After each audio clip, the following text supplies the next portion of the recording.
Selamat sore semuanya. Sore, Sore, Pak. Pak. Yuk, Sore juga, akhirnya Pak. kita ketemu lagi ya. Alhamdulillah nih udah sehatan sekarang saya ini. Oke, hari ini kita masuk ke materi tentang produk ya. Terakhir kita membahas tentang segmenting, targeting, and positioning ya. Betul, 2 minggu lalu. 2 minggu lalu. Oke, sekarang kita masuk ke materi baru berarti ya.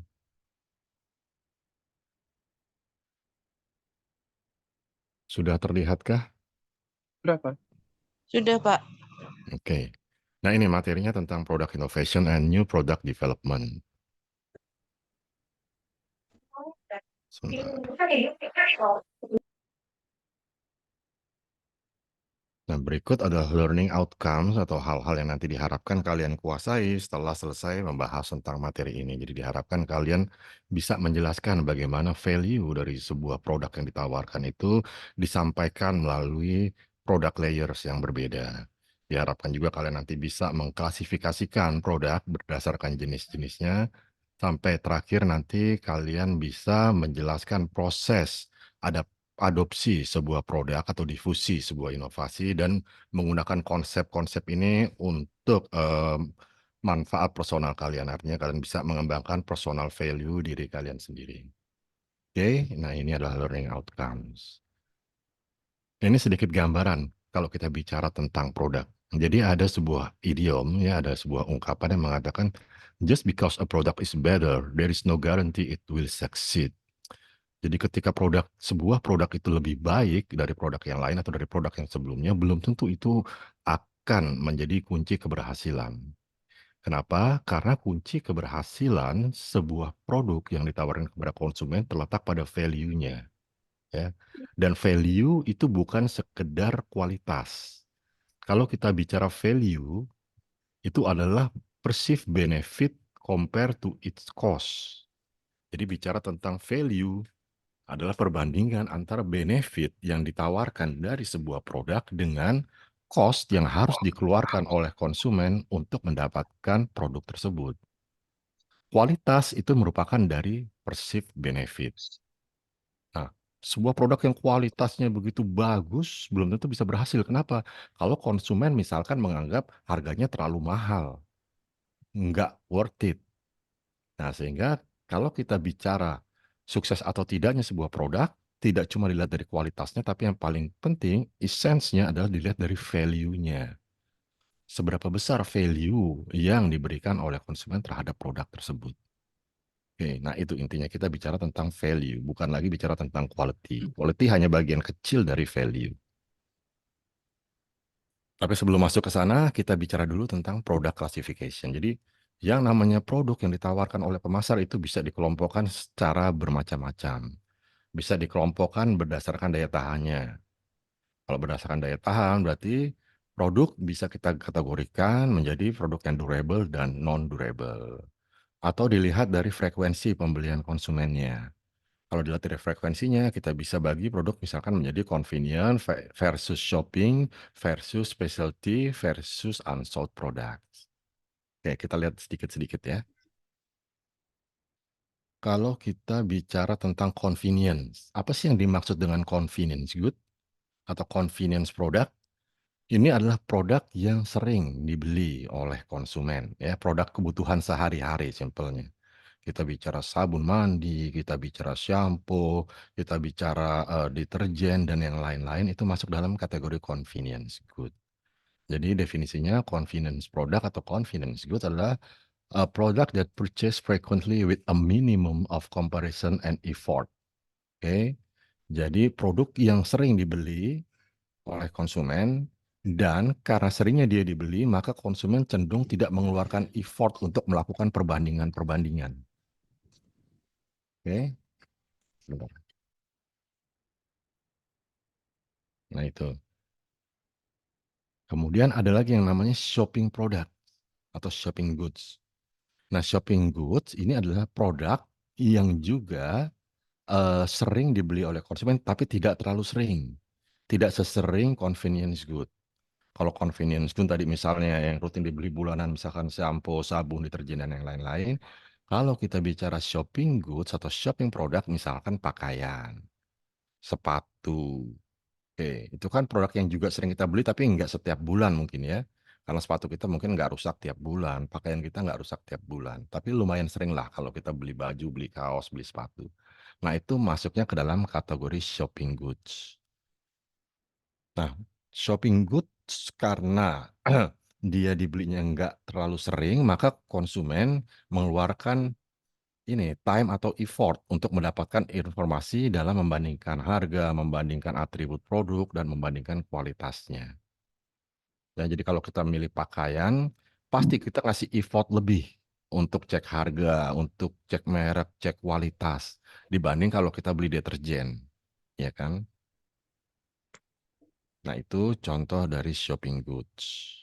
Kemudian ada lagi specialty goods. Specialty goods ini produk yang jarang-jarang banget dibeli, ya. Produk yang jarang-jarang banget dibeli oleh konsumen dan biasanya dia related dengan misalkan hobi, terkait sama hobi. Misalnya apa? Misalkan orang yang seperti saya, konsumen yang seperti saya, yang sangat suka banget ya sama audio. Nah, salah satu bentuk produk yang menjadi apa konsumsi saya adalah music player. Ya, hal-hal yang terkait sama music player, misalkan DAC, digital audio converter, atau DAP, digital audio player seperti yang ada di gambar ini. Nah, ini nggak tiap bulan saya beli juga, nggak sesering juga saya beli sepatu, jarang-jarang banget saya beli ini. Ya, nah karena ini relatif teknologinya berkembangnya nggak terlalu cepat, kemudian dia juga tahan lama, sehingga saya nggak perlu terlalu sering ganti produk ini. Nah, specialty goods ini require a more in-depth knowledge. Jadi butuh effort yang lebih lagi.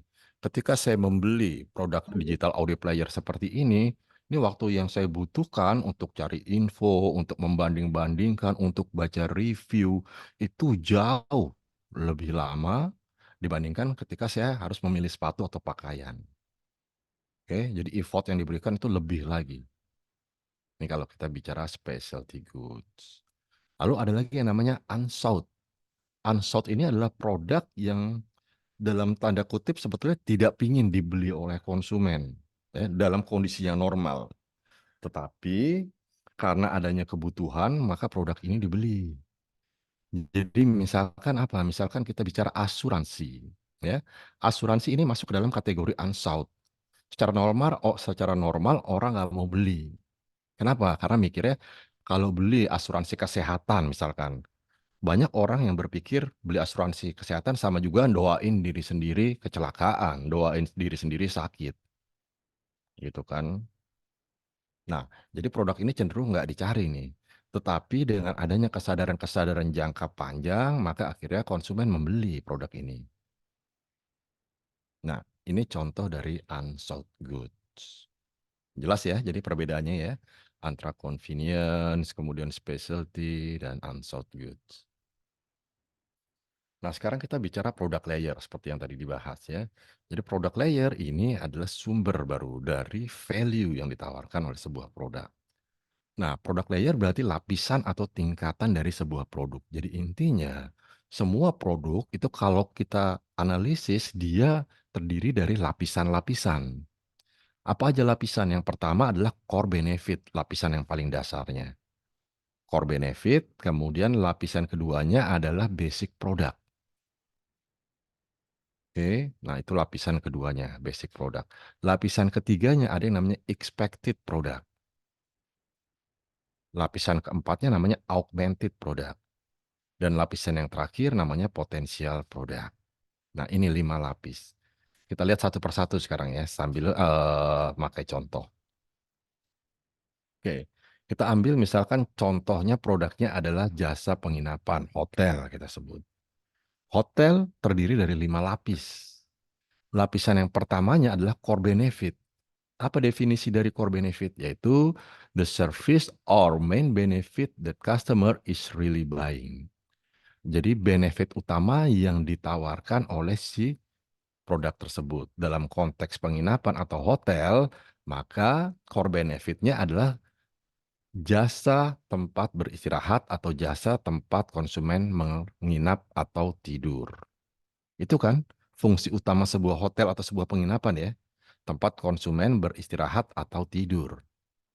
Apapun brandnya, kita mau bicara Santika, kita mau bicara hotel apa lagi? Hmm, Jayakarta, yang di Bandung, Marriott, yang di Sudirman, semuanya sama. Core benefitnya adalah tempat konsumen beristirahat dan tidur. Jadi core benefit itu akan sama pada semua brand. Ketika dia ada di dalam satu kategori produk, maka apapun brandnya, core benefitnya pasti sama. Ya, itu. Kemudian kita bicara lapisan yang kedua, basic atau generic product. Nah, ini adalah atribut atau karakteristik yang wajib dimiliki agar sebuah produk bisa menjalankan fungsinya. Oke, sebentar, azan ya, kita tunggu dulu.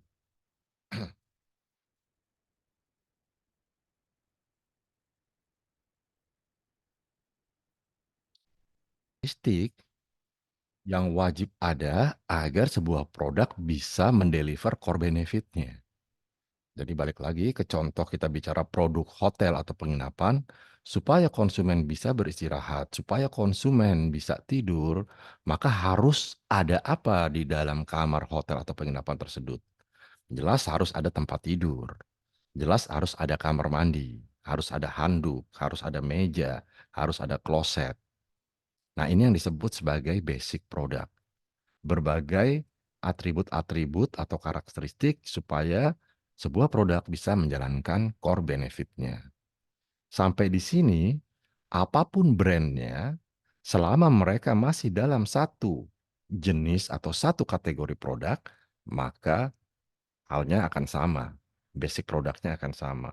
Mau Hotel Marriott, mau Hotel Santika, mau Hotel Melati Bintang 3, harus ada tempat tidur, harus ada kamar mandi, harus ada kloset, dan yang lain-lain. Jelas ya? Jadi sampai lapisan kedua, tidak ada pembeda antara satu merek dengan merek lainnya yang ada di satu jenis produk. Masuk ke lapisan yang ketiga yaitu expected product. Expected product adalah kondisi minimum yang normalnya, yang umumnya diinginkan ada oleh konsumen ketika membeli sebuah produk. Ya.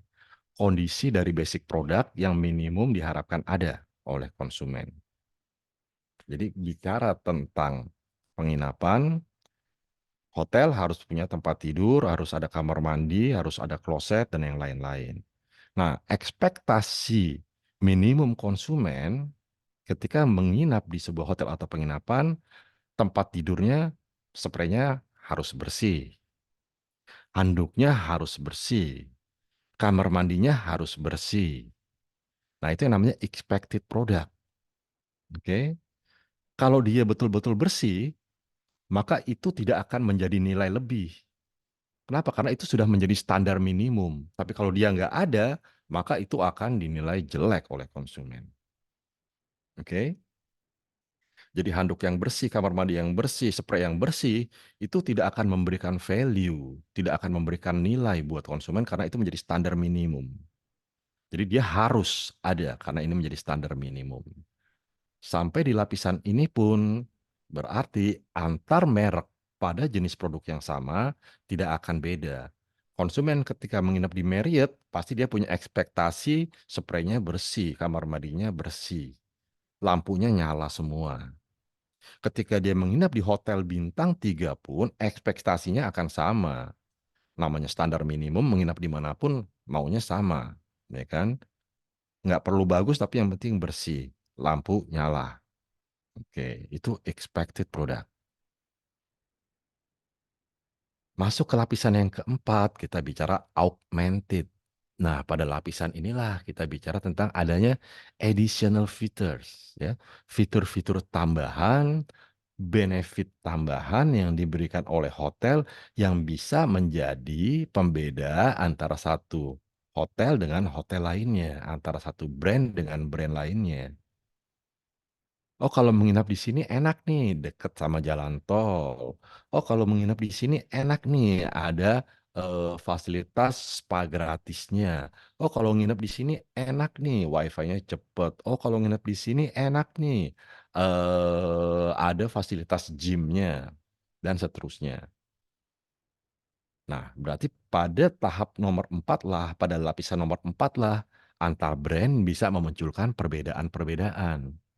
Jadi augmented product ini menjadi source of differentiation, ya, menjadi sumber pembeda, sumber diferensiasi antara satu brand dengan brand lainnya. Oke, ketika kita menginap di hotel bintang 3, kita nggak mungkin dapat fitur-fitur seperti yang tadi spa, gym, dan yang lain-lain, ya kan. Kalau kolam renang mungkin sudah standar di bintang 3 atau bintang 4 pasti ada, ya kan. Tapi fasilitas yang lain itu tergantung pada hotelnya. Demikian juga dengan lokasi. Nah, ini yang kita sebut sebagai augmented product. Nah, yang terakhir adalah potential product. Potential product adalah new ways to satisfy customers and distinguish their offering. Nah, ini adalah cara baru. Jadi bukan lagi sekedar additional features, tapi cara baru untuk memuaskan konsumen. Misalnya gimana?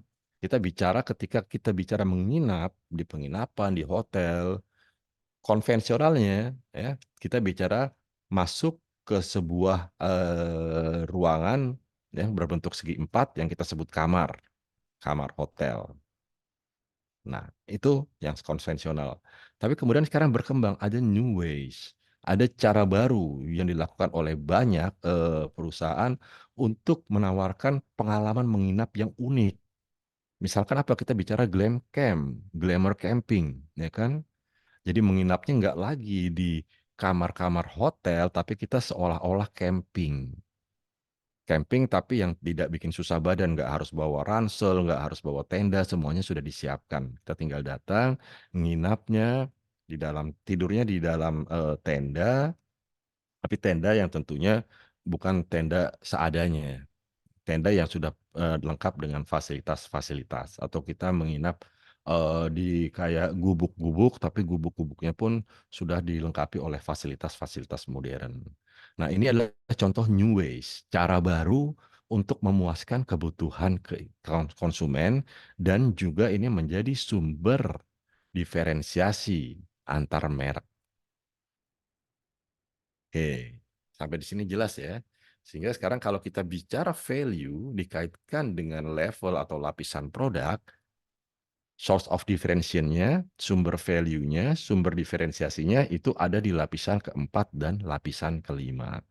Lapisan keempat kita bicara tentang additional features, additional benefits, sedangkan kalau di lapisan kelima kita bicara new ways, cara baru yang betul-betul unik, yang betul-betul berbeda, bukan sekedar fitur-fitur tambahan.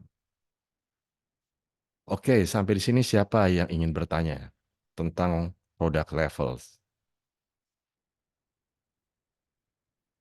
Cukup jelas? Cukup, Jelas, Pak. Pak. Cukup ya? Oke, kalau gitu kita Jelas, lanjutkan Pak. dulu. Nah, sekarang kita bicara inovasi produk. Oke, yang namanya produk, dia nggak stagnan. Nanti kita akan lihat ya, bahwa produk itu sama seperti manusia. Ya. Ada usianya. Ada masa-masa di mana produk itu seperti bayi yang baru lahir, yang baru tumbuh, nanti dia masuk masa remaja, masuk masa dewasa, masuk masa lansia, di mana terjadi penurunan kesehatan pada masa lansia dan akhirnya umurnya harus selesai. Oke. Nah, untuk memperpanjang usia dari produk, ya, maka perlu dilakukan inovasi-inovasi. Nah, di sini pentingnya product innovation, yaitu untuk memperpanjang usia. Jadi pengembangan sebuah produk itu memerlukan inovasi. Baik itu produk yang sudah ada, dipertahankan, atau untuk membuat produk baru, itu butuh inovasi. Sederhananya kalau kita bicara inovasi, itu adalah segala sesuatu yang oleh di konsumen dipersepsikan baru atau berbeda. Glam Camp sebuah inovasi atau bukan? Iya, karena oleh konsumen dianggap sebuah pengalaman unik, pengalaman berbeda dalam hal menginap. Tidak lagi di kamar hotel, tapi dalam bentuk tenda-tenda yang mewah, misalkan. Apalagi kira-kira yang bisa kita kategorikan sebagai innovation?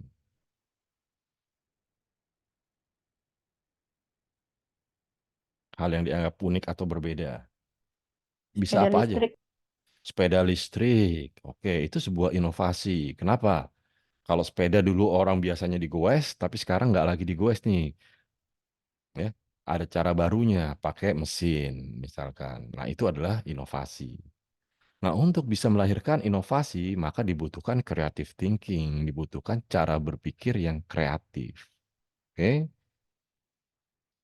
Nah, cara berpikir yang kreatif itu bisa diakselerasi melalui yang namanya design thinking.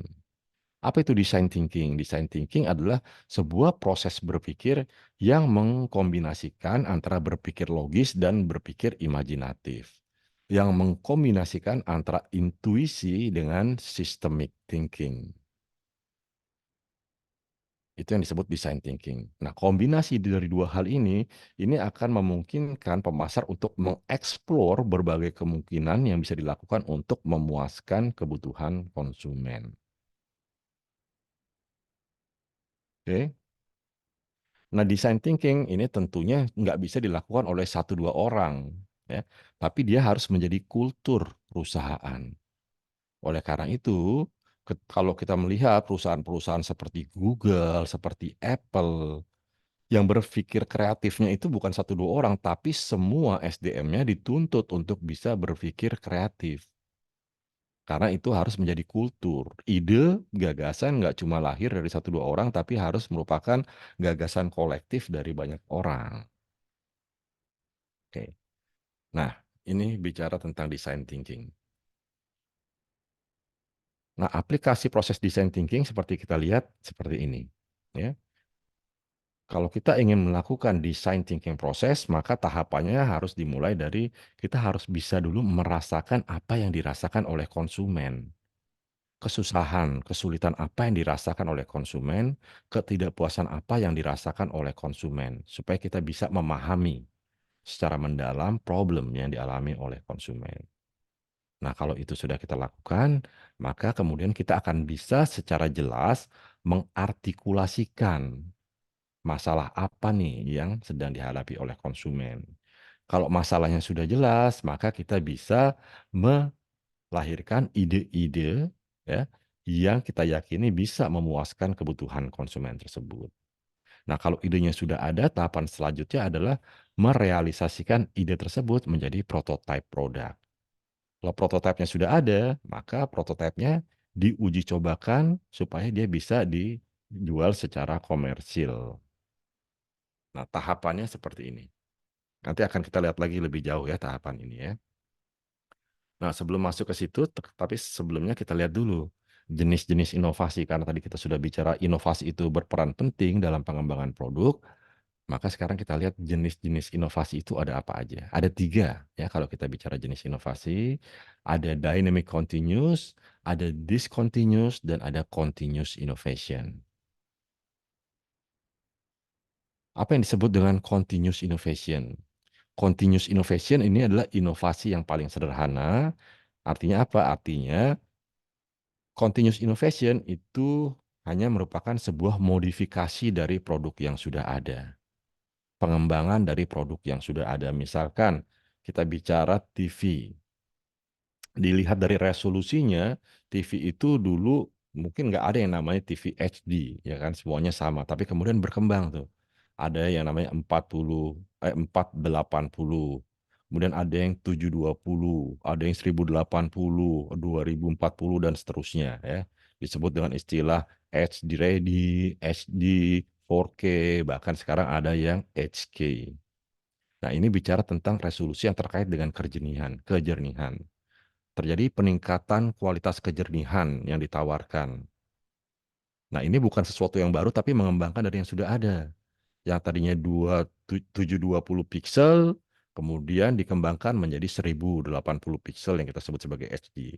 Dianggap masih kurang bening juga, kembangkan lagi 2160 piksel yang kita sebut sebagai 4K dan seterusnya. Oke. Nah, ini continuous innovation. Lalu ada yang namanya dynamic continuous.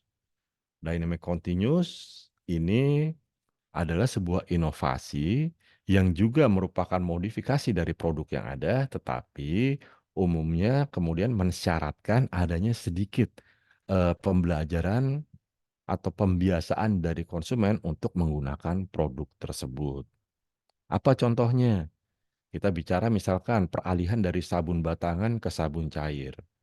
Saya nggak tahu dulu kalian pernah nggak ngalamin sabun batangan ya. Kalau saya dulu pernah waktu kecil saya mandinya nggak ada sabun cair ya, adanya sabun batangan. Oke, cara makainya ya jelas gampang lah ya. Kasih air, diucek-ucek di tangan, ada busanya baru dioleskan kayak ini. Tapi ketika ada sabun cair, cara pakainya agak berbeda lagi.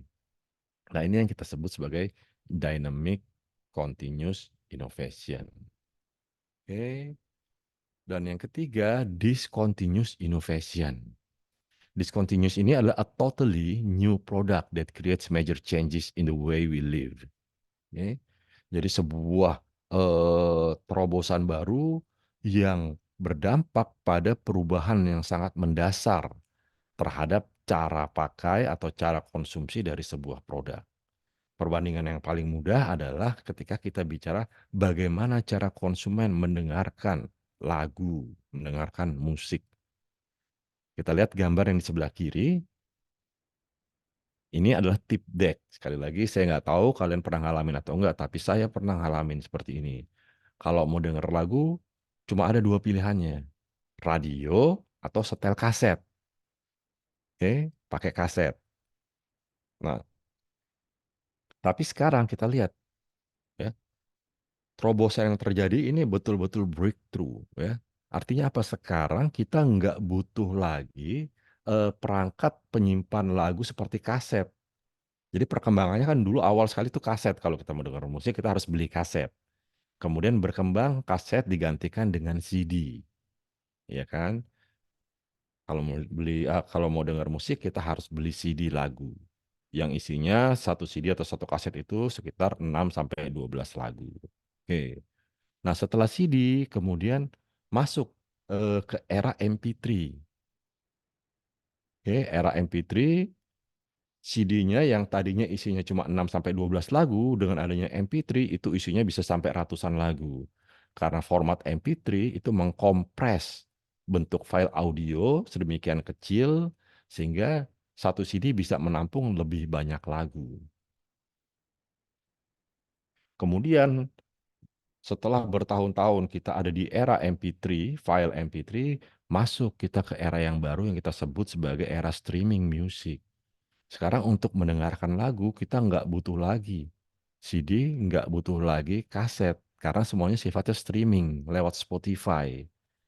Nah, ketika kita bicara streaming, kita nggak lagi punya kepemilikan terhadap produk. Ya kan, kalau dulu kita beli kaset, kasetnya punya saya. Saya beli CD, CD-nya punya saya. Tapi ketika saya pakai Spotify, sifatnya langganan. Langganan itu kan sewa, bukan kepemilikan kan. Saya berhenti berlangganan, maka saya berhenti menyewa. Artinya saya nggak bisa lagi dengar lagu-lagu tersebut. Nah ini merupakan sebuah discontinuous innovation dari kaset, CD, sampai ke sekarang model yang streaming ini. Karena apa? Karena yang berbeda bukan cuma format musiknya, bukan cuma bagaimana cara kita mendengarkan lagunya, tapi sampai ke perangkatnya pun berbeda. Jadi betul-betul secara sistemnya berbeda semua. Nggak ada lagi kita kenal yang namanya kompo ya, tip kompo atau mini kompo atau tip deck segala macam gini. Sekarang semuanya nyetelnya lewat DAP, digital audio player, atau yang paling sederhana kita setel lewat handphone pun bisa, lewat komputer pun bisa. Nah, ini sebuah breakthrough. Ini yang kita sebut sebagai discontinuous innovation. Oke, jelas ya. Nah, sekarang kita masuk ke proses pengembangan produk baru. Nah, ini adalah gambaran tentang tadi ya, design thinking, tapi dalam konsep yang lebih lengkapnya lagi. Ya. Jadi sebuah pengembangan produk baru dasarnya tadi adalah design thinking. Tapi design thinking sekarang kita lebih perinci lagi.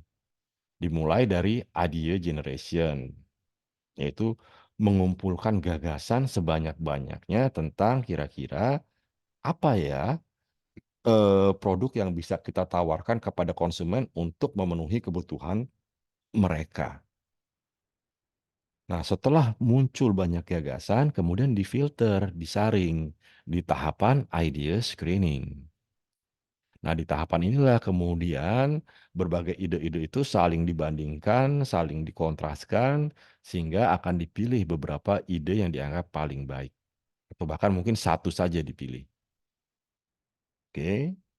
Nah, setelah dipilih, masuk ke tahap yang berikutnya, yaitu idea development and testing.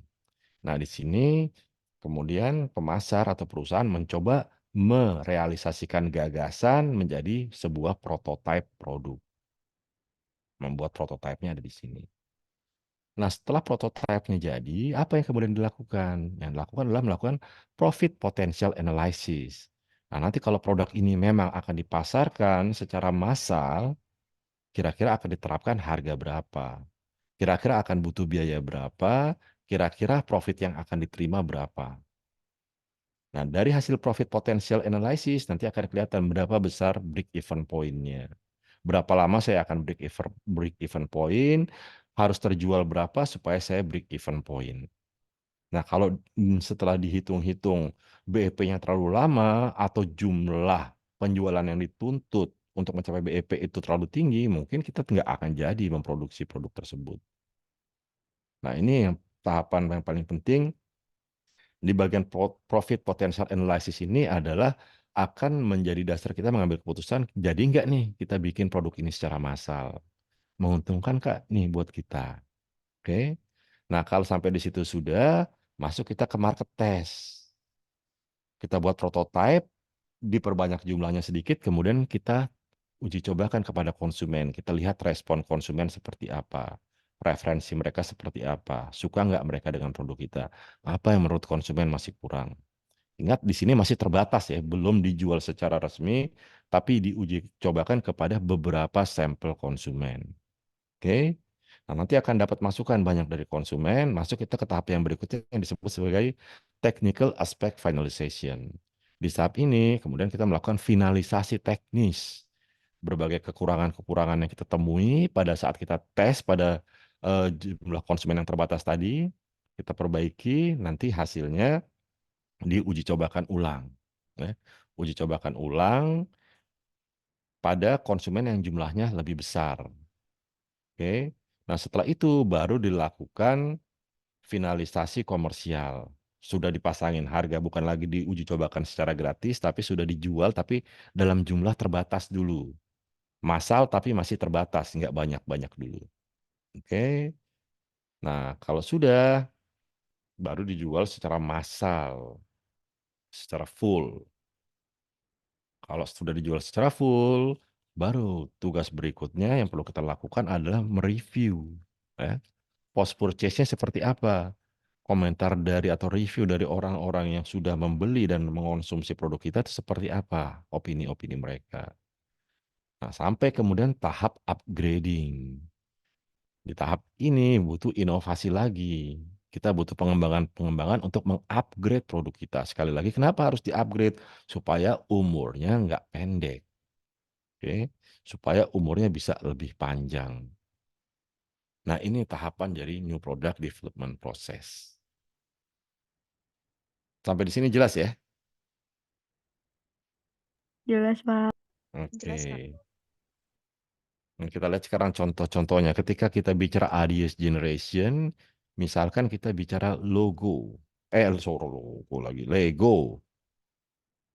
Oke, Lego itu ideas generation-nya bicara nggak cuma dihasilkan dari orang-orang dalam perusahaan. Tapi sekarang ada konsep ya di dalam dunia pemasaran yang kita sebut sebagai co-creation. Apa tuh co-creation? Di mana konsumen diajak berpartisipasi untuk memberikan gagasan.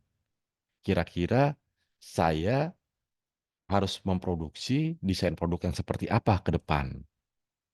Nah, ini bagian penting dalam sejarah pemasaran modern ya, di mana konsumen yang tadinya perannya hanya mengonsumsi, tapi di dalam status pemasaran modern yang kita sebut sebagai value co-creation ini, konsumen diajak berpartisipasi untuk ikut mengembangkan produk. menjadi bagian dari perusahaan yang berperan ikut menyumbangkan gagasan dalam pengembangan produk. Sorry. Nah, ini yang dilakukan oleh Lego. Dan banyak lagi perusahaan-perusahaan lain yang melakukan hal sejenis ya. Jadi mereka misalkan membuka semacam portal atau membuka semacam ini untuk menampung nih gagasan dari konsumen atau men-challenge konsumen punya ide apa nih. Nanti mungkin aja antara lain ide-ide tersebut dilombakan, pemenang idenya akan dapat hadiah apa atau apa ya. Kita kalau di bidang software kita kenal ada yang namanya versi beta. Sebelum software tersebut di-launch secara komersil, biasanya ada versi betanya tuh. Di-launch terbatas, free, beberapa konsumen suruh pakai. Nah, konsumen diminta mereview hasil selama mereka pakai ini seperti apa kurangnya, apa yang harus ditambahkan. Nah, nanti berdasarkan masukan-masukan dari konsumen yang pakai itu dijadikan sebagai bahan revisi atau bahan perbaikan oleh perusahaan. Nah, ini poin penting dari ideas generation dalam konteks pemasaran adalah adanya konsep value co-creation di mana konsumen sekarang dilibatkan secara aktif untuk berpartisipasi dalam pengembangan produk. Kemudian bicara idea screening, poin penting yang harus kita garis bawahi adalah technical dan commercial screening. Ya. Jadi yang di screening itu dari sekian banyak gagasan yang tadi kita bilang kan akan dipilih yang paling bagus yang mana. Nah, paling bagusnya itu dilihat dari apa? Dari sisi teknis dan dari sisi komersial. Dari sisi teknis yang dilihat adalah secara teknologi mungkin nggak kita bikin ini. Secara SDM bisa nggak kita bikin ini. Mustahil atau mungkin kita bikin produk ini. Oke, itu dari sisi teknis.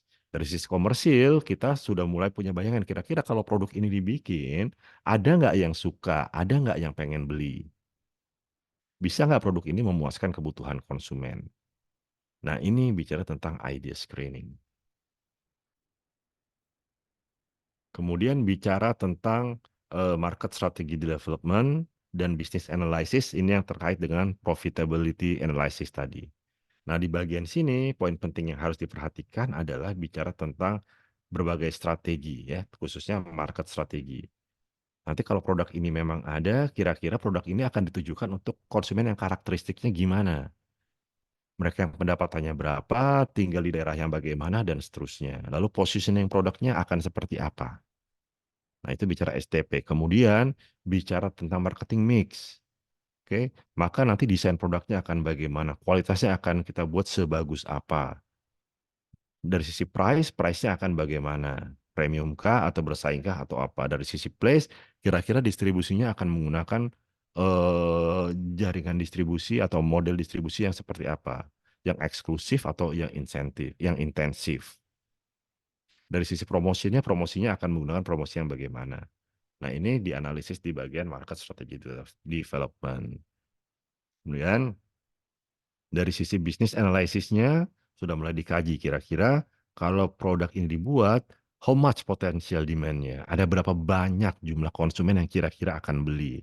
Akan terjual berapa kira-kira produk ini? Oke. Nah, penjualan produk ini akan dapat meningkatkan sales perusahaan secara keseluruhan atau enggak? Nah, kalau memang kita sudah punya produk lainnya yang sejenis, apakah ketika kita luncurkan produk ini akan mengkanibal produk kita yang sudah ada atau tidak? Nah, ini adalah berbagai pertimbangan di dalam business analysis yang harus dilakukan oleh pemasar.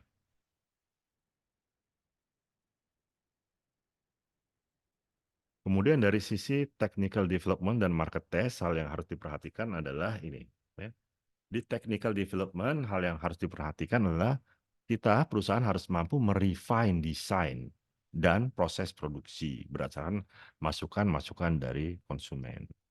Kemudian yang juga menjadi poin penting adalah bicara tentang prototype. Tadi prototype merupakan sebuah keharusan karena dia akan menunjukkan bisa nggak produk ini dibuat, bisa nggak gagasan yang kita punya ini direalisasikan dalam bentuk produk. Itu gunanya prototype. Nah, dalam konteks digital seperti sekarang ini, maka pembuatan prototype itu juga memasuki tahapan atau babakan baru. Kalau dulu ketika kita membuat prototipe, kita betul-betul harus membuat produknya secara fisik yang akan sama persis dengan produk yang akan dijual. Tetapi di era seperti sekarang ini, di mana sudah ada yang namanya 3D printing, maka membuat prototipe itu cukup menggunakan 3D printing, ya. Produknya akan berbentuk betul-betul fisiknya ada, tinggal kita print aja. Nah, ini babakan baru di dalam proses pengembangan produk di mana sekarang 3D printing ini sudah bisa mensubstitusi cara kita membuat prototipe. Nah, kemudian bicara tentang market test, poin yang penting untuk digarisbawahi adalah jangan lupa bahwa untuk melakukan uji market ini biasanya membutuhkan biaya yang sangat besar, ya. Tetapi benefitnya adalah dengan melakukan market test kita bisa uncover, ya, kita bisa menemukan, bisa mengidentifikasi hal-hal yang tadinya mungkin kita anggap udah bagus, sudah bagus, tapi ketika dia dilempar ke konsumen, kita baru aware, kita baru ngeh, oh ternyata ini harus diperbaiki nih, karena menurut konsumen begini, begini, begini. Oke. Nah, itu poin penting dari market test. Nah, yang berikutnya bicara komersialisasi. Aspek komersialisasi yang penting diperhatikan di sini adalah bahwa pada saat produk kita launching, berarti apa? Berarti produk kita butuh diadopsi oleh konsumen. Butuh terjadi difusi produk kita kepada konsumen, ya. Jadi product adoption itu adalah proses by which consumer begins to buy and use. Tahapan awal di mana konsumen mulai mau membeli dan mengonsumsi. Sedangkan yang dimaksud dengan product diffusion itu adalah saat produk kita itu sudah menyebar ke sebagian besar konsumen yang kita tuju. Jadi kalau adoption itu adalah tahapan awal-awal di mana kita berharap ada 1, 2, 3 orang konsumen yang mau beli dan mau pakai. Tapi kalau bicara diffusion, kita berharap produk kita sudah terjual banyak di sebagian besar target market kita. Oke. Nah, tahapan di dalam product adoption kita lihat seperti bentuk piramid yang ada di sini. Awalnya kita butuh konsumen aware dulu. Oke. Aware dulu, ngeh dulu bahwa produk kita ini ada loh di pasar. Nah, kalau konsumen sudah mulai aware, maka di tahapan selanjutnya kita harus berupaya supaya konsumen interest, supaya konsumen tertarik untuk mencoba atau untuk membeli produk kita. Oke. Nah, kalau itu sudah ada ketertarikan dalam diri konsumen, maka kita harus berupaya supaya konsumen menjadikan produk kita sebagai salah satu alternatif produk yang akan dia beli. Oke, karena di pasar ada banyak banget produk sejenis, ya kan? Nah, kita berharap produk kita ini menjadi salah satu yang dievaluasi oleh konsumen untuk dibeli. Menjadi salah satu produk yang di-compare atau dibandingkan dengan produk lain. Itu harapan kita. Nah, kalau itu sudah terjadi, maka kita harus punya harapan berikutnya, yaitu kita berharap konsumen mau mencoba. Sebelum membeli, dia mau dulu mencoba produk kita. Nah, kalau sudah mencoba, kita berharap konsumen mau mengadopsi. Mengadopsi berarti membeli dan menggunakan produk kita. Nah, kalau ini sudah, baru kita berharap konsumen mau mengonfirmasi. Mengonfirmasi artinya membeli ulang atau merekomendasikan kepada teman dan seterusnya. Nah, ini stages in product adoption, ya. Tahapan-tahapan yang harus dilalui dari sebuah produk ketika dia di-launch di market.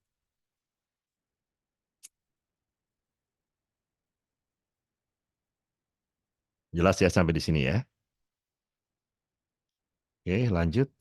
Nah, sekarang bicara tentang proses adopsi, proses difusi, berarti terkait dengan yang tadi kan. Adoption, sebagian kecil konsumen mulai mau membeli, mulai mau menggunakan. Sedangkan diffusion, sebagian besar konsumen sudah mulai membeli dan mengonsumsi. Jadi kita bicara sekarang perkembangan jumlah konsumen yang mau membeli dan mengonsumsi. Kita bagi sekarang konsumen menjadi 1, 2, 3, 4, dan 5 kategori atau 5 kelompok. Konsumen dalam mengadopsi sebuah produk baru bisa kita kelompokkan menjadi 5, yaitu innovators, early adopters, early majority, late majority, dan laggards. Oke, innovators, siapa dia? Yaitu extremely adventurous and willing to take risks with new product. Itu jenis konsumen yang secara ekstrim berani mengambil resiko terhadap produk baru. Ingat ya, yang namanya produk baru pasti dia akan kaya dengan resiko, akan punya banyak resiko. Namanya produk baru. Kita belum tahu seperti apa, ya kan? Sebagian besar konsumen pasti akan resisten, akan menahan diri dulu ketika ada produk baru. Dia nggak mau beli. Kenapa? Karena banyak resikonya. Resiko gagal berfungsi, ya kan? Resiko membahayakan keselamatan, resiko membahayakan kesehatan. Nah, itu berbagai resiko-resiko yang harus ditanggung oleh konsumen. Sehingga ketika ada produk baru yang muncul, biasanya sebagian besar konsumen nunggu dulu. Nunggu orang lain beli, lihat respon, lihat review, baru dia beli. Nah, itu artinya apa? Sebagian besar konsumen menunggu nih adanya inovator-inovator, adanya orang-orang yang berani nanggung resiko untuk beli pertama kali. Nah, inilah si inovator, pahlawan-pahlawan bagi konsumen lainnya. Karena merekalah yang bersedia pertama kali untuk menanggung resiko, kemudian membuat review sehingga bisa menjadikan patokan bagi konsumen lain. Nah, kalau dilihat dari sisi jumlah, ya, dari keseluruhan jumlah konsumen, ya, proporsi dari kelompok konsumen inovator ini nggak banyak. Jumlahnya cuma sekitar 2,5% saja. Jadi kalau ada 1.000 konsumen, berarti 2,5%-nya berapa? Cuma 25 orang aja yang mau beli duluan, yang berani nanggung resiko untuk beli duluan. Itu inovator. Oke. Nah, biasanya salah satu ciri dari inovator, sebentar.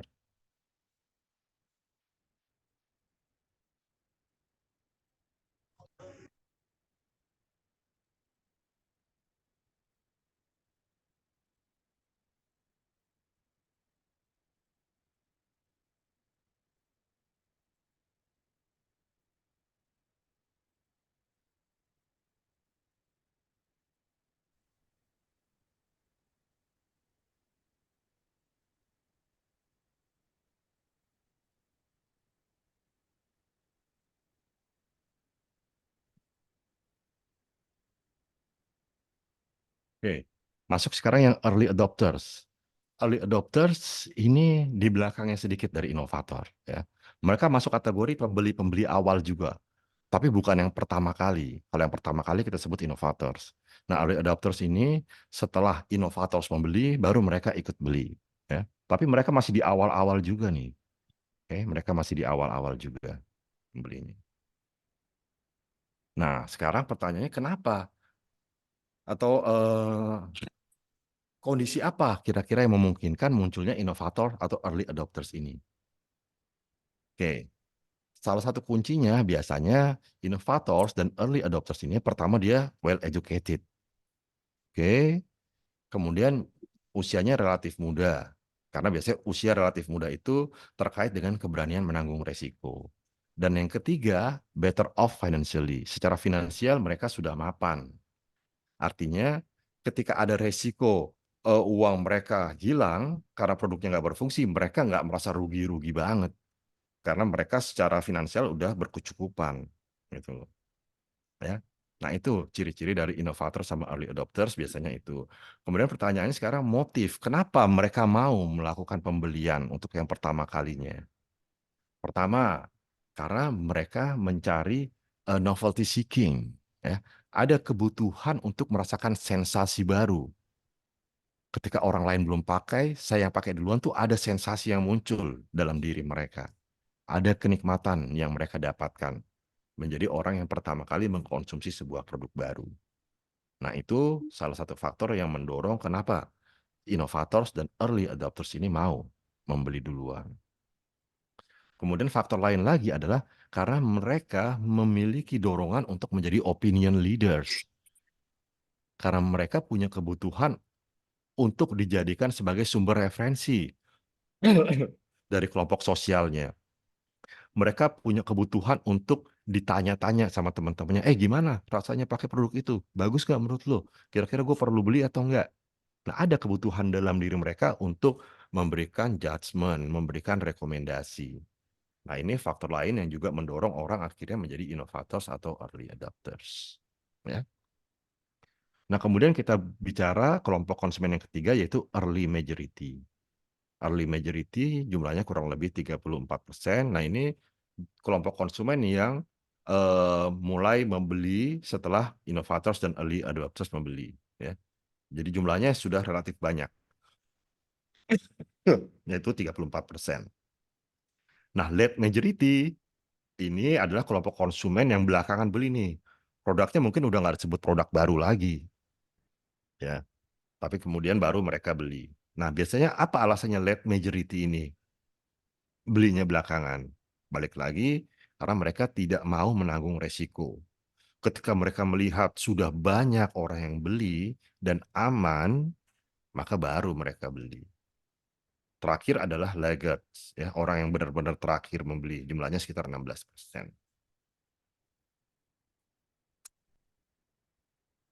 Nah, ini. Sekarang kita bicara terakhir adalah tentang atribut dari inovasi. Ketika ada sebuah produk baru, ada inovasi baru, faktor-faktor apa sih yang secara umum mendorong orang mau mengadopsi, mau menerima inovasi atau produk baru tersebut? Faktor-faktornya adalah sebagai berikut, ya. Pertama, relative advantage. Relative advantage adalah kebaruan, ya, persepsi tentang kebaruan dari produk tersebut. Kalau produk tersebut dianggap nggak baru, dianggap sama-sama saja dengan produk yang sebelumnya, maka konsumen cenderung akan menolak produk baru tersebut. Oke. Kedua, benefit, ya. Kebaruan tersebut menawarkan benefit apa? Kalau nggak ada benefit yang ditawarkan, ya, nggak ada kebaruan tambahan, nggak ada benefit tambahan yang ditawarkan dari kebaruan tersebut, maka konsumen juga akan menolak inovasi tersebut. Oke, barangnya baru, ada fitur-fitur baru, ada atribut baru, tapi kalau nggak dibutuhkan oleh konsumen, konsumen akan reject. Oke. Yang berikutnya adalah compatibility, degree of fitness with existing values or products. Ya. Seberapa susah konsumen harus beradaptasi, pindah dari produk lama ke produk baru. Oke, ya. Jadi degree seberapa susah konsumen beralih. Nah, ini yang dimaksud dengan beralih ini bukan degree tingkat kesulitan teknis, tapi kesulitan dalam hal value, dalam hal belief, dalam hal experience yang dirasakan oleh konsumen. Akan merusak value mereka nggak? Misalkan apa? Misalkan bicara tentang makanan. Oke, ada jenis makanan baru, inovasi baru, bla bla bla bla bla. Oke, secara newness baru. Kemudian secara benefit mungkin dia lebih lezat, lebih enak dan segala macam. Oke, tapi bicara compatibility, bicara values, si konsumen tersebut adalah misalkan seorang yang peduli kesehatan. Makanan yang selama ini dia konsumsi adalah makanan-makanan yang low karbo misalkan, yang tidak mengandung pengawet misalkan. Nah, kalau makanan baru itu ternyata mengandung karbohidrat tinggi, mengandung pengawet tinggi, maka nggak sesuai kan dengan value-nya dia. Kalau nggak sesuai, maka walaupun dia ada benefit tambahan, walaupun dia baru, maka cenderung akan ditolak oleh konsumen. Ketiga, observability, yaitu degree of visibility. Ya, jadi kebaruan yang ditawarkan dari produk itu, konsumen berharap bahwa kebaruan itu bisa dia observe dengan panca inderanya. Ketika tadi produk tadi menawarkan rasa yang lebih lezat, nah itu diharapkan bisa dia betul-betul rasakan ketika dia cicipi. Bisa dia rasakan ketika dia hirup aromanya. Nah, ini bicara observability, ya. Jadi kebaruannya ini bisa disense pakai panca indera. Kemudian yang berikutnya complexity. Nah, ini baru bicara tentang seberapa sulit nih beradaptasi dengan inovasi baru ini. Oke. Nah, ini bicara tentang masalah mengubah kebiasaan teknis.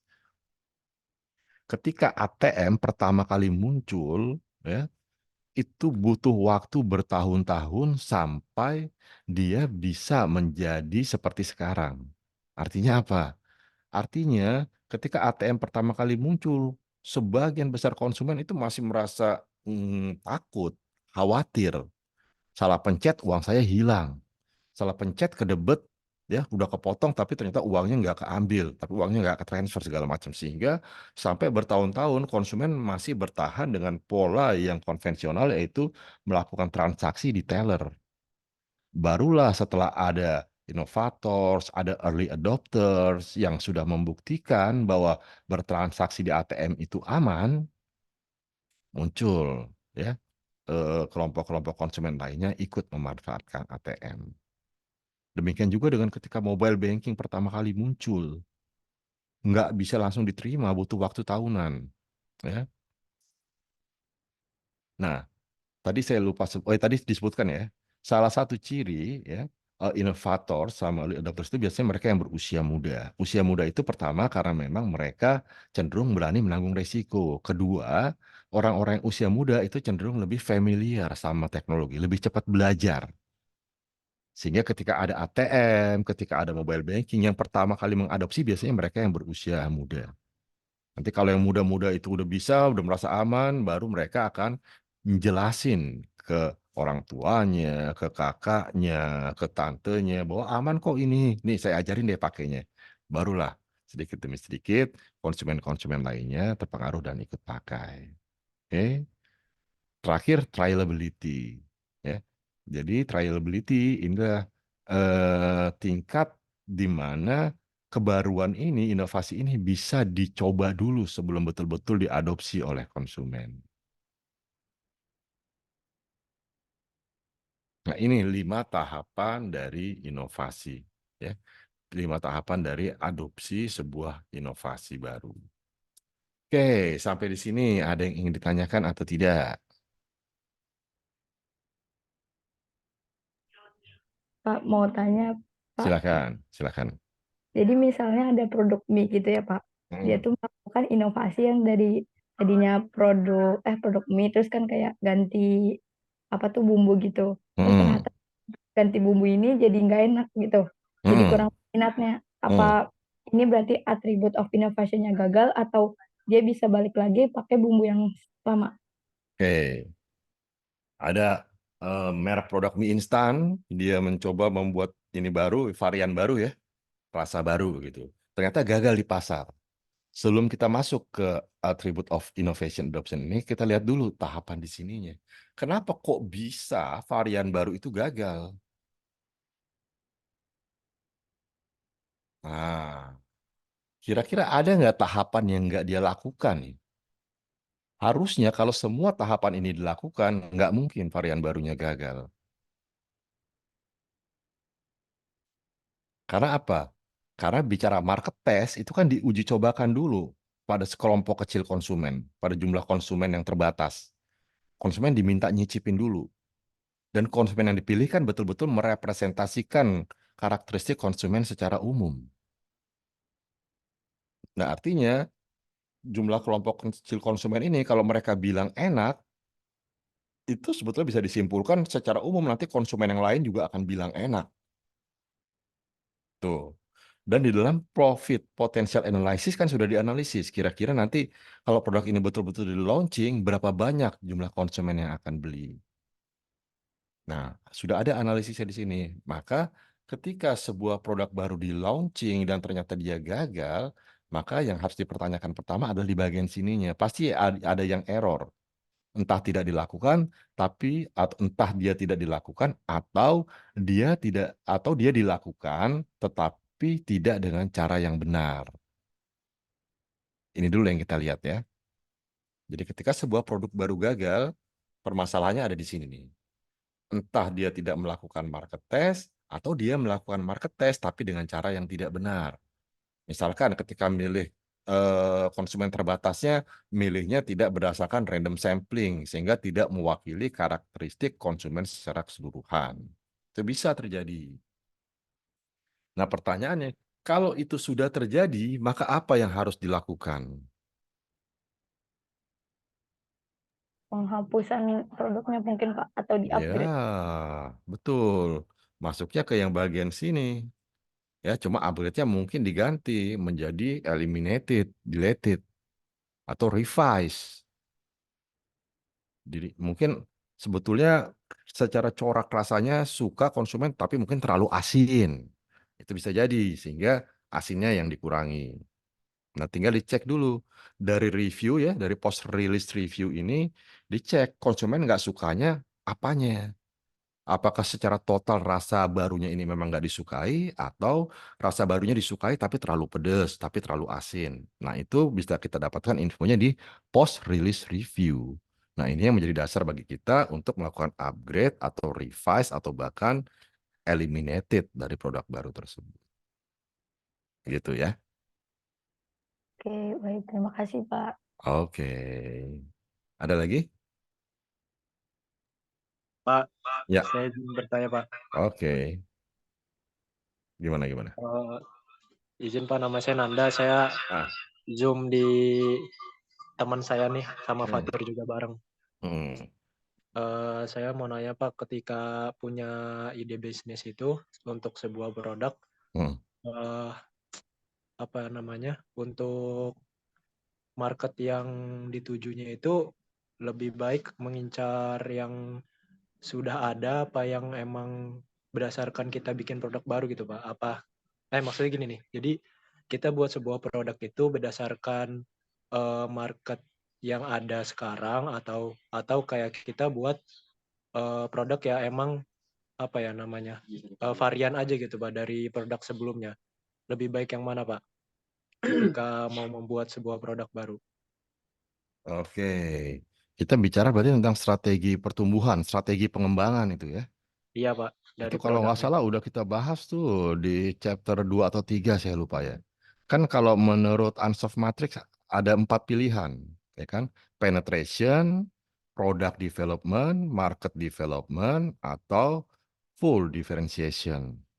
Nah, tergantung dari perencanaan strategis kita.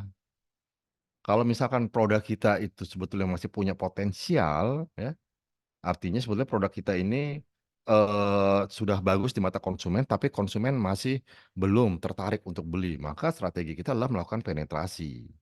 Oke. Kemudian yang kedua, kalau produk kita ini sudah bagus, sudah dikonsumsi oleh banyak orang, tetapi masih di kelompok geografis terbatas, misalkan baru kita tawarkan di Pulau Jawa saja, maka bisa saja kita melakukan strategi market development. Produknya nggak usah diapa-apain, tapi kita jual ke kelompok konsumen yang beda. Nah, sekarang masuk ke eh, product development. Oke, produknya ada, konsumennya ada, sudah menggunakan, tapi konsumen sudah mulai bosen nih. Nah, apa yang harus kita lakukan? Biasanya kita melakukan yang namanya product development. Kita melakukan inovasi-inovasi yang sifatnya nggak fundamental, ya, menambahkan fitur baru, menambahkan varian baru, itu yang kita lakukan. Nah, yang terakhir, kalau kita sudah menambah varian baru dan konsumen sudah juga mulai merasa jenuh, barulah kita masuk pada tahapan yang melakukan total innovation tadi. Jadi tergantung karakteristiknya kita ada di bagian yang mana, gitu loh. Ya, Oh, iya Pak, baik. Terima kasih Pak. oke. Ada lagi? Pak, saya izin bertanya, Pak. Oke. Untuk suatu produk sendiri, itu kan tadi nanti bagian akhirnya itu kan update ya, setelah Ah, post review. Ada nggak sih Pak suatu produk yang mana dia tuh udah gak bisa di-update lagi gitu, misalkan udah gimana? sampai Suaranya tahap kurang jelas. produk yang udah nggak bisa di-upgrade lagi gitu Pak, Produk yang yang memang udah mm, yang memang udah tahapannya udah kayaknya ini nggak bisa di-upgrade lagi, soalnya kalau misalkan di-upgrade entah itu diubah atau apa tanya, yang ada malah menghancurkan produk tersebut. iya, bisa, sangat bisa, sangat bisa. Jadi upgrade itu kan gunanya untuk memperpanjang usia. Tapi sepanjang-panjangnya ini kan tetap akan ada masanya di mana dia betul-betul harus ini. Misalkan kita bicara apa ya? Hmm, ya itulah tadi ya, saya ambil contoh ya, bicara tentang musik tadi kan. Pada saat muncul teknologi kaset, ya kan, muncul perangkat pemutarnya namanya tadi tape deck atau kompo itu kan. Nah kemudian eh dalam perjalanannya ya kasetnya tetap nih. Jadi fungsinya tetap sebagai pemutar kaset. Tetapi kemudian ditambahkanlah fitur-fitur baru di dalam tape deck atau kompo tadi. Yang tadinya cuma bisa untuk mutar satu kaset, kemudian dipasangin, dibuatnya ada yang namanya double deck atau double kompo. Jadi dia punya dua slot untuk masukin kaset. Sehingga ketika kita mau memutar lagu, kemudian pindah ke lagu dari kaset yang lain, kita nggak perlu copot kasetnya. Cukup ambil dari deck kedua. Nah itu kan sebuah inovasi tambahan. Tetapi ya se eh, bagus-bagusnya upgrade kita akan ada saatnya bahwa itu udah nggak bisa dipakai lagi. Ketika muncul teknologi CD, kan kaset udah nggak ada lagi. Oh, jadi mau di-upgrade bagaimanapun, tape deck atau mini kompo itu akhirnya akan hilang. Walaupun ada masa-masa peralihan tuh. Ya, jadi saya sempat ngalamin, jadi ada kompo yang akhirnya ditambahkan fiturnya. Ada fitur untuk muter kaset, kemudian ada fitur untuk muter CD. Di masa peralihan kayak gitu, karena orang kan nggak langsung dari kaset, nggak langsung pindah dari kaset ke CD. Kan mereka udah terlanjur punya banyak koleksi kaset, nggak mungkin dibuang kan. Nah, tapi seiring berjalannya waktu, ketika orang-orang yang muter kaset itu juga udah nggak muter lagi kaset mereka, mereka udah cenderung lebih sering dengar CD-nya, maka secara berangsur-angsur fitur pemutar kasetnya udah nggak ada, sehingga namanya sekarang menjadi CD player. Nah, kemudian berkembang lagi,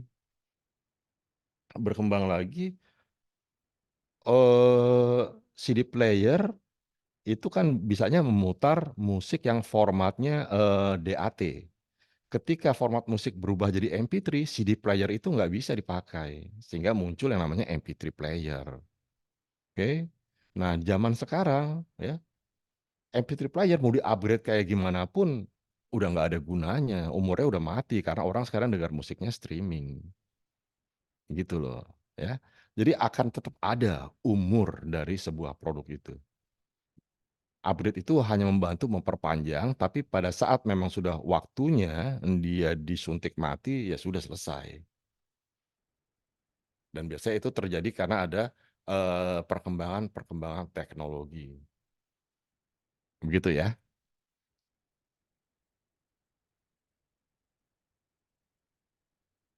Oke, ada lagi?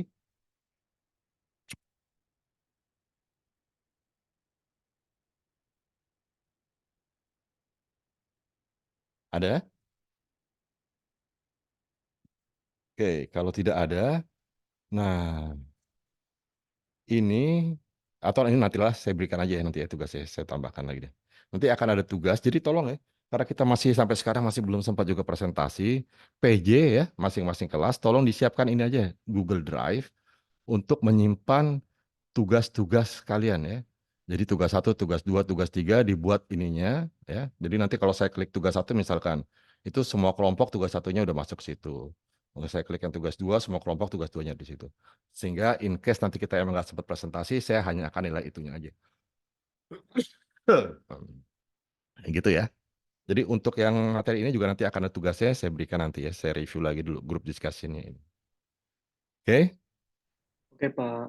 Oke, kalau tidak ada lagi pertanyaan, maka saya pikir pertemuan hari ini bisa kita cukupkan sampai di sini ya. Terima kasih untuk kehadiran semuanya. Mudah-mudahan diskusi kita hari ini memberikan manfaat untuk kita semua. Oke, saya tutup kelas pada sore hari ini. Terima kasih. Assalamualaikum warahmatullahi wabarakatuh. Waalaikumsalam Waalaikumsalam warahmatullahi warahmatullahi wabarakatuh. wabarakatuh, Pak. Oke, Terima kasih, Kak. sama-sama. Saya izin live ya. Ya.